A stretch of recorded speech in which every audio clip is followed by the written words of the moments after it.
전국 대담으로 이어가겠습니다. 김영우 전 국민의힘 의원, 또 박원석 전 정의당 의원 두 분과 함께하겠습니다. 안녕하십니까? 네, 안녕하세요. 안녕하십니까? 네, 숨 한 번 고르고 시작하겠습니다. 네, 이동관 방통위원장 탄핵안 표결을 앞두고 자진 사의를 표명했습니다. 민주당 입장에선 좀 돌발 변수였을까요? 어떻게 보십니까?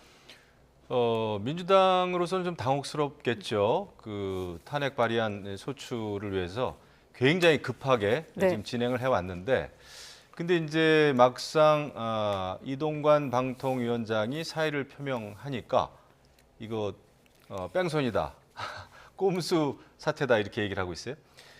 참 이상합니다. 왜냐하면은 이동관 위원장이 일을 하고 있을 때는 사퇴해야 된다, 물러나야 된다라고 연일 얘기를 했는데 네. 막상 또 그만두고 나니까 뺑소니다 이런단 말이에요. 그렇게 되면은 오히려 이동관 위원장에 대해서 민주당이 스토킹하는 거다 생각을 합니다. 사실 이동관 위원장에 대한 공격이기도 하지만은 네. 그 방통위의 기능을 마비시키고자 하는 게 아닌가 싶어요. 저는 모든 게 내년 4월 총선 때문에 빚어지고 있다 생각을 합니다. 지금 이제 여러 가지 윤석열 정부 들어서 가짜 뉴스에 대한 비판, 공격, 대응 이런 게 굉장히 이제 주된 국정 운영의 하나 아닙니까? 네. 이런 거에 대해서 민주당이 굉장히 예민하게 반응을 좀 하는 것 같습니다. 그래서 오히려 이동관 위원장이 자리에 있으면서 탄핵 소추가 되면은 거의 한 4개월 정도가 이동관 위원장이 아무 일도 못하고 그러므로 해가지고 방통위도 아무런 일을 못하게 되는데 네. 그것을 노린 게 아닌가, 급하게 말이죠. 네. 그러니까 오죽 급했으면은 이동관 위원장을 탄핵소추 발의하면서 그 발의 내용에 검찰청법, 그러니까 완전히 다른 법안, 근거 법안을 갖다가 뭐 오려붙이기를 했는지 모르겠습니다만은 그렇게 했어요. 아무도 탄핵 발의안을 제대로 읽어본 사람이 없는 겁니다. 네. 발의하기 전에. 이렇게 봤을 때 역시 민주당은 방통위의 기능 마비, 또 내년 총선을 겨냥한 총선 전략이다.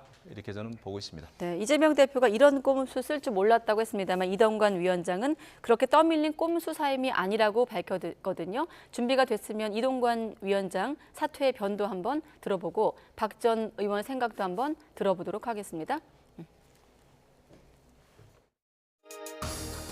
제가 위원장직을 사임하는 것은 거야의 압력에 떠밀려서가 아닙니다. 또 야당이 주장하는 것처럼 정치적인 꼼수는 더더욱 아닙니다. 오직 국가와 인사권자인 대통령을 위한 충정에서입니다. 저는 어떤 자리에 있더라도 대한민국의 글로벌 미디어 강국 도약과 윤석열 정부의 성공을 위해 제 역할을 다할 것입니다. 그리고 마지막으로 드리고 싶은 말씀이 하나 있습니다. 언론 정상화의 기차는 계속 달릴 것입니다. 이제 언론 정상화의 기차가 계속 달릴 것이다. 지금 아까 제가 정리했듯이 업무 차질이 좀 불가피한 상황에서 언론 정상화 의지를 강조했습니다. 그러니까 어떤 경우에도 방통위의 기능이 멈춰서는 안 된다라는 명분을 얘기하고 있지만 네. 탄핵소추 회피용 사임인 것만은 분명하죠.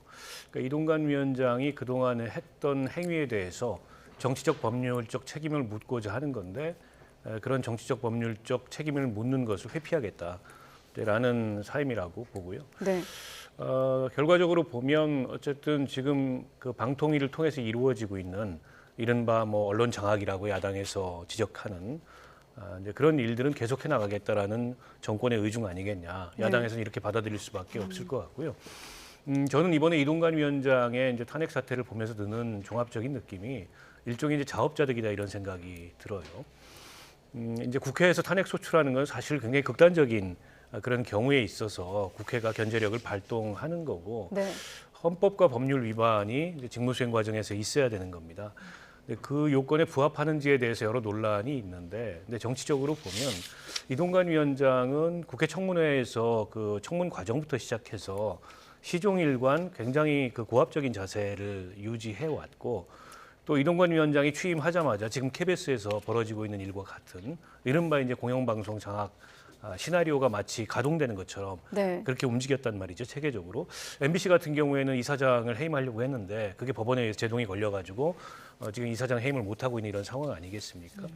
이런 것들이 국회가 보기에는 결국에 이제 과거에 다시는 벌어져서는 안 된다고 그렇게 지적했던 공영방송 장악이 다시 펼쳐지는 것 아니냐. 일종의 이제 언론 장악 시나리오가 가동되는 거 아니냐. 그런데다가 방통위가 이제 방송법의 취지와 다르게 2인 체제로 이게 이제 합의제 기구로서의 기구 설립의 취지를 어떻게 무색해하는 그런 독임제 기구처럼 사실상 운영이 돼 왔다라는 것에 대한 이제 법률적인 이제 문제 지적이 결합이 돼서 네. 탄핵 소추안이 발의가 됐는데요. 책임 정치라는 측면에서 보면 이렇게 피할 문제는 아닌 거죠. 그러나 이제 정권 입장에서는 야당이 어쨌든 총선을 앞두고서 방통위 기능을 멈춰서 정치적 이득을 취하려고 하는 것을 그대로 두고 볼 수만은 없다라고 해서 저렇게 자진 사퇴하고 새 방통위원장을 임명해서 이른바 뭐 가짜뉴스 대응 등등을 포함한 여권의 시나리오를 계속 이어가겠다고 하는 건데 앞으로 이제 파열음이 계속 일어날 것 같아요. 그런 점에 비추어 봤을 때 저는 이동관 위원장이 사임한다 그래서 이 방통위 사태가 종결되겠냐? 이게 종결이 안 되고 또 같은 논란이 반복되지 않을까? 물론 이제 탄핵 소추 이런 식으로 이제 아주 극단적인 방통위 기능을 멈춰 세우는 이제 그런 그 상황이 국회에서 다시 재현되지는 않겠지만 네. 논란은 계속되지 않을까 이렇게 예상합니다. 이를테면 어떤 논란일까요? 다음 질문은 이제 이동관 위원장 사퇴 이후 상황을 한번 예상해 볼 텐데 이동관 위원장이 사의를 선택한 배경을 정리해 놓은 게 있거든요. 그러니까 탄핵 시 혹은 사퇴 시 일단 사퇴를 했거든요. 그 이후의 상황에 대해서 아까 파열음 논란이 예상된다고 하셨는데 김 전 의원께서는 앞으로의 상황 어떻게 될 거예요? 이를테면 그 방통위 구성이 좀 빨라질까요? 어떻게 보십니까? 그 방통위 구성과 관련해서는 대통령이 인사권자인 대통령이 이제 내정을 해야 되는 거죠. 또 네. 인사청문회가 이루어져야 되는 것이고 그런데 지금 이해할 수 없는 거는 탄핵을 하게 되면은 거의 한 4개월 정도 걸리거든요. 네. 그렇게 되면은 이제 방통위가 기능 자체가 안 되는 거죠. 위원장이 자리를 차지하고 있으면서도 탄핵이 되면은 그래서 지금 이제 보면은 그겁니다. 왜 민주당이 윤석열 정부 들어서 유난히 이렇게 국무위원들에 대해서 또 방통위원장에 대해서 탄핵을 자주 발의를 할까? 그것은 기능 마비에 있다고 봐요. 이게 이제 방통위원장이 됐든 국무위원들이 뭘 잘못했으면은 뭐 고소를 하든지 고발을 하든지 해서 수사를 받게 하면 모를까? 그냥 아예 기능을 못하게 하는 것은 문제가 있다 생각합니다. 오늘도 지금 그 수사 검사 두 사람에 대해서 네. 민주당이 주도해가지고 탄핵 소추안을 지금 통과시키지 않았습니까? 네. 그러니까 검사 2명을 탄핵 소추 발의해가지고 꼼짝 못하게 하는 거 이런 게 지금 민주당이 탄핵을 너무 남발하고 있다. 그것도 문제가 있는 것을 풀려고 하는 어떤 그런 행위가 아니라 오히려 검사에 대한 탄핵 소추를 발의하게 함으로써 탄핵 소추를 발의함으로 해가지고 이제 정쟁으로 삼는 거죠. 검찰 독재다 이거에 맞서 싸우는 민주당의 이미지를 각인시키고 네. 이것이 다 저는 그 총선을 앞둔 민주당의 총선 전략이다 생각합니다. 그것 때문에 그렇게도 바라는 어떻게 보면은 이동관 방통위원장이 사임했음에도 불구하고 사퇴했음에도 불구하고 이것을 탄핵을 소추하겠다고 하는 이런 그 전략이 민주당의 기본 방침이 바로 그거예요. 시간 끌기고 총선 전략이다 생각합니다. 네. 말씀하셨기 때문에 검사 탄핵 소추안 통과된 것까지 포함해서 김 전 의원께서 탄핵을 남발한 것이다. 이를테면 총선 전략이라고 하셨는데 박 전 의원님 생각은 어떻습니까? 뭐 야당으로서 그런 면이 전혀 없다고 보기가 어렵죠. 그러니까 총선 전략의 측면이 분명히 좀 있어 보이고요. 네.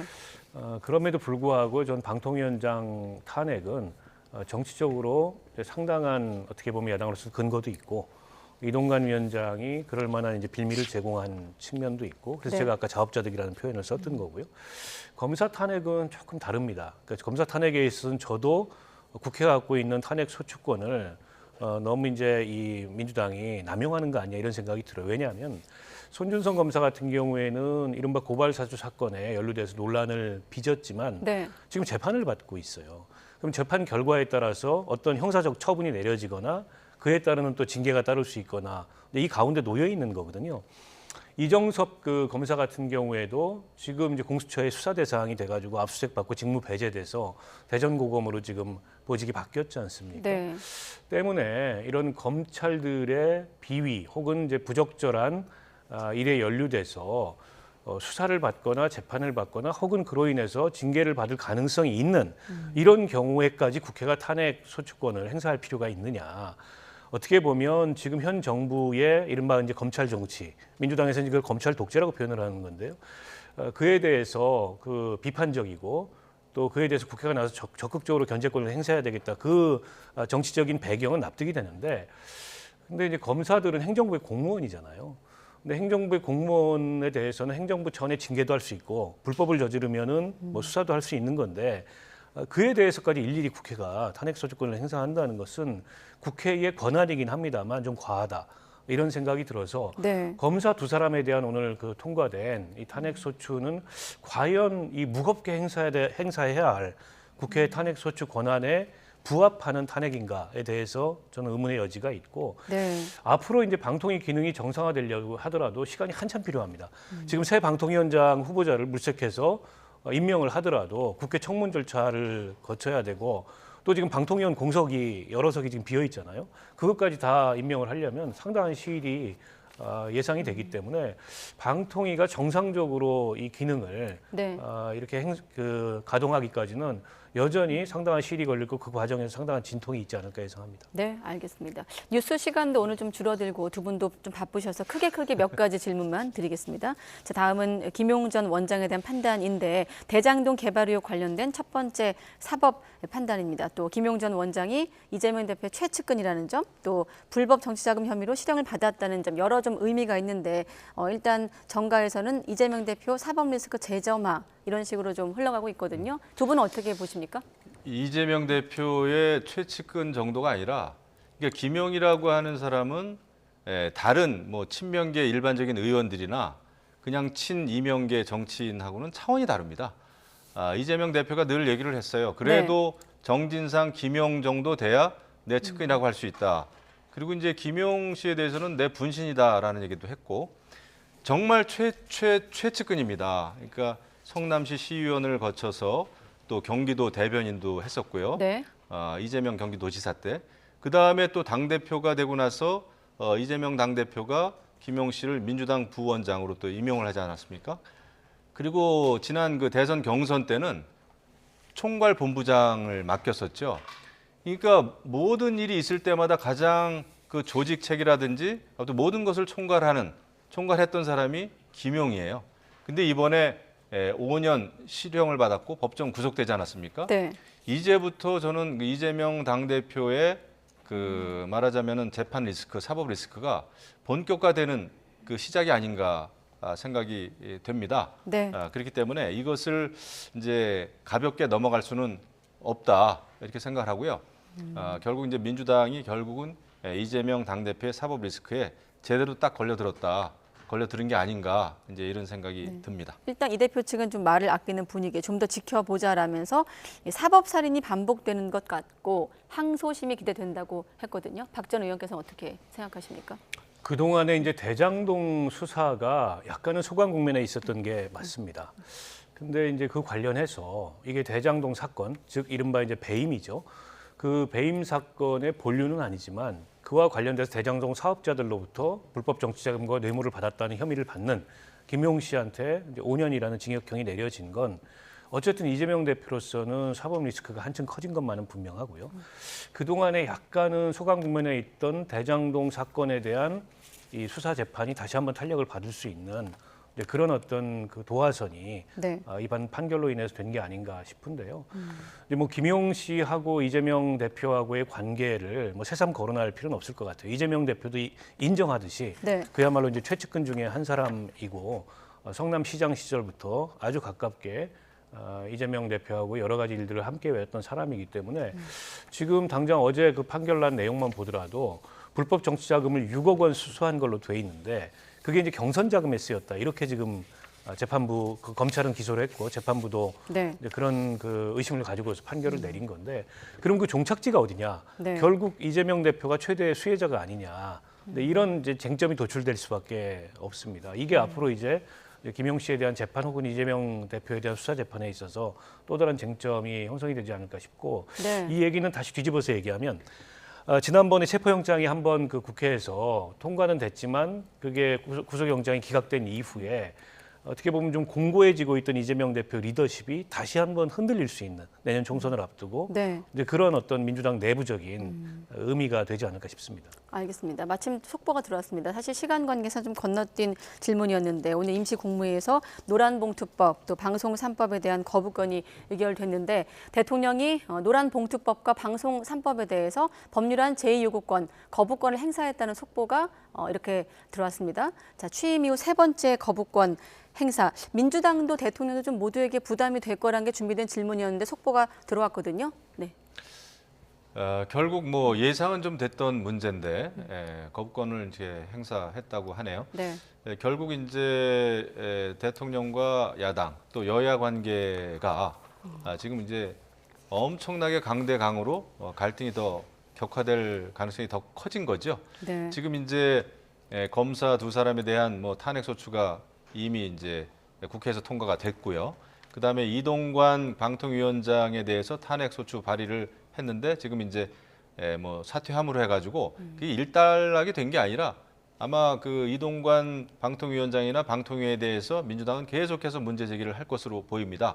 이런 와중에 이제 그 두 법안에 대해서 대통령이 거부권을 행사했기 때문에 이번 예산 국회는 정말 힘들게 가겠구나라는 생각이 들고 네. 결국 이것이 양당의 공천 문제라든지 개혁 문제라든지 총선 전략하고 다 맞물리는 문제입니다. 네. 이번 연말은 정말 춥게 생겼습니다. 보니까 네. 정치적으로. 그렇습니다. 딱 1분 남았는데 지난 9일에 야권 주도로 이제 본회의를 통과한 뒤 22일 만에 세 번째 대통령의 거부권 행사. 박 전 의원님 생각까지 듣겠습니다. 좀 안타깝습니다. 사실은 이번 법안 같은 경우에는 내용상으로도 보면 이게 일종의 이제 민생 법안이기 때문에 국회의 다수의 의사를 대통령께서 좀 존중을 해주셨으면 하는 바람이 있었고요.